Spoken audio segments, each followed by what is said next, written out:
very excited to follow their junior women's squad all throughout this season, and what a contest we're about to have against Wycliffe. It is, yeah. I got the draw, I understand the draw wrong. Yeah, we've got this absolutely, yeah, my mouth is watering at the prospect of Clare's Court versus Wycliffe A. Clare's Court on the left of your screen, Wycliffe College A on the right of your screen in the Diamond Jubilee Challenge Cup.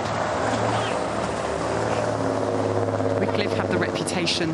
We've seen the turn of speed, and each round is a test, isn't it? Are they on the form? They have occasionally had a wobble, but they've looked very impressive. But we're going in with Clare's Court, a local school in Maidenhead, Arabella Betts, Lily Gator, Lexi Hobbs, Jemima Don, who are taking on Wycliffe.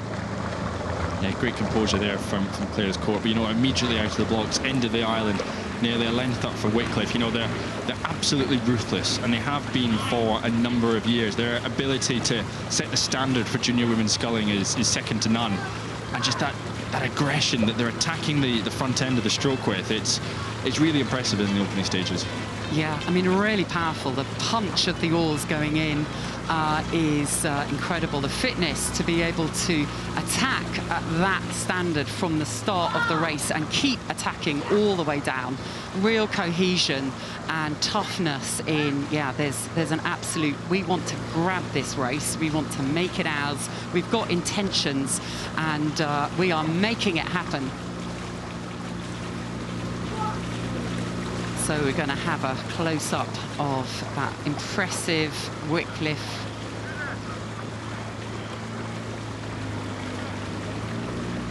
Clare's Court are digging in. It's a long race. They have to believe in their programme, in their technique, in their plan for the race. But here we see Wycliffe. We've got Cassie Anderson, Eleanor Lawrence-Preston, Daisy O'Reilly, Lily Anderson. Every stroke, it just speaks intent and conviction and belief. Oh, it does, absolutely. And again, another one of these programs who results haven't quite gone their way this season. You know, it was 4th place at the Schools Head, then at National Schools Regatta, they're up 2 places, won the silver medal behind the Tideway Scullers school crew that we saw just a few races ago.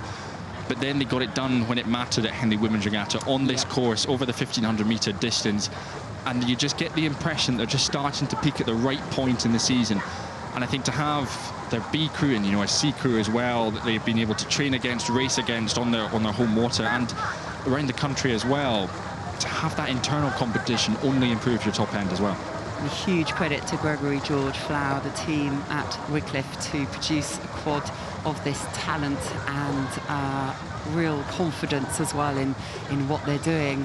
It's a really fine balance to race enough that you're ready to kind of keep raising the standard, but not over race, that actually by the time you get here you haven't got enough to go through all the rounds, because this is such a tough event. You need to really pitch that right and be really hot on the recovery in between all the races as well. But looking supreme there in that Wycliffe College boat, and that's sending a bit of a message to the event, isn't it, to everyone else. Clare's Court coming into picture, racing themselves along this course, giving everything they've got, coached by Jack Jessamine. Really neat, yeah, really synchronized, really high level of technique. Calls coming from Lily Gator, very composed. Arabella Betts is just 15, so, you know, this is a crew that's building for the future. Lexi is just 16. You know, how wonderful, because you don't win in 1 year. It's a building process, isn't it? Particularly now the standard's so high. You have to, but I think the ages of the crews there, you know, we're talking about 15, 17, 16. 3 of these crews we should hopefully be expecting to see them come back next year. And already with a number of Henley campaigns under their belt, you know, winning a round as well, getting through to the Friday this year. Henley is all about experience. You're not going to come in and win the whole thing automatically. You have to be able to understand the regatta, understand how to race it. And I think for Clare's Court as well, their journey to get here has been difficult. You know, they had to roll through Walton in the opening race on Tuesday, and then Canberra, there was a lot of steering issues from the Canberra crew. So that's another thing to deal with out on the course. So there's been a lot of things that Clare's Court have had to navigate, but a lot of learning opportunities for them as well. And this race against Wycliffe is another opportunity to learn against one of the top 2 or 3 crews in the country. What these shots allow us to see is that what this crew does very well is to drop the blades in before the legs go, and that's such an important moment. The turn, the change of direction, when the wheels stop moving forwards and start moving back, the blades need to be in. That precision timing, under duress, under fatigue, when the lactic acid is burning in the legs, to still focus in, to have a really strong pattern, blueprint of technique to do that is very impressive. It also showed us the amount of technology that's in the boats at the moment. All of the screens, you know, they've got their stroke coaches telling them how many strokes a minute they're doing, but they've also got their telemetry systems as well, all rigged up to the gates to give them their angles at the catch and at the finish, give them their watts as well. So to have all this data at their fingertips is game-changing. It is, and at this age, to be exposed to that kind of level of sports science, of biomechanics information, so the science side of it, and then there's the psychology side of it. These young women, so impressive, steering in these challenging conditions.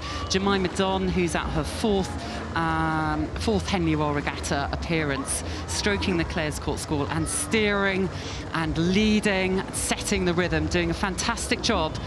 But it is the Wycliffe crew who've managed to really set a new level.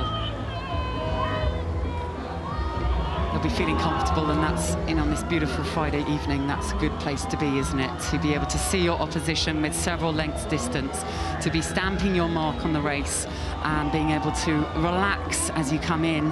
Whereas Clares Court, they've got to throw everything at it. They've got to start their sprint as soon as they can. They've got to have a go. They've got to throw everything in now, and we start to see the different experiences, the different journeys that each crew has down this course. Yeah, we do, and you know, you're just watching the Wycliffe boat again. They're able just to drop that rate down, sort of stride into the steward's enclosure and taking the applause, and they deserve it, absolutely. But again, that composure, the composure at the high rate, you know, you talk, Kath, just about dropping the blades in at the front end. Even down at these lower rates, there's still that aggression and intent up at the catch. And I think I'm so impressed with the way they hold their coverage right the way through the stroke, because sometimes you'll see blades are starting to pop out a little bit early, but again, with that data and technology and other information they're getting, they know exactly the point at the end of the stroke when to extract their blades from the water. And they'll still be working on that, so as the rate comes down, actually what you try and do is reinforce the technique, because actually at the high rates, gradually the technique starts to break down, and they have the opportunity to tighten and hone and reinforce the technique so it's ready to go at full pace again tomorrow as they glide past the enclosures. They're looking a little emptier now. Quite a few people have gone home, but there's some great support for these crews still as Wycliffe College glide past the final parts of the course. Oh, it's beautiful, isn't it, for them? They are dominant. They are setting a standard. They're sending a message as they ride into the semi-finals. A great row by Wycliffe College and a real fight to the end from Clares Court School.